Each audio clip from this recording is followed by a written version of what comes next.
ครับผมก็เดี๋ยวเรามาลองตีเป็นหลอดข้างทางใช้เป็นนี่ครับ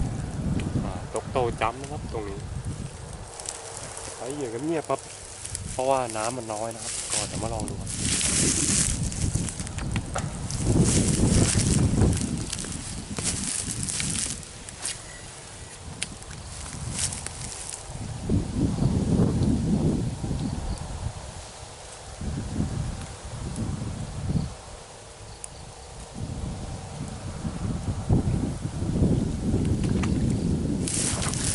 โดน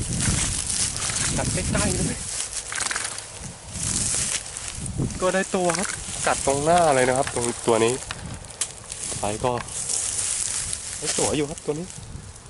เป็นไซส์ปลาเค็มนะครับกัดไม่ต้องส่งเลยเพราะว่ามันกัดตรงหน้าครับผมก็วิดสวนเลยนี่ครับซัดเข้าไปเต็มๆเลยครับโตนะฮะก็เป็นหมายข้างถนนครับเนี่ยครับถนนอยู่ฝั่งนี้นะครับไม่ค่อยมีคนเข้ามาตีครับไม่ค่อยมีคนรู้ด้วยจังหวะช่วงปลาช่วงน้ำท่วมครับปลามันก็เข้ามารวมอยู่ในนี้เยอะก็เป็นหลอดเล็กๆครับโอเคครับผมน้ำน้อยๆโตจ้ำนะครับใช้ได้ผลปลาช่อนนะครับตัวนี้โอเคครับผมฝากไว้ด้วยครับสุดยอดครับผม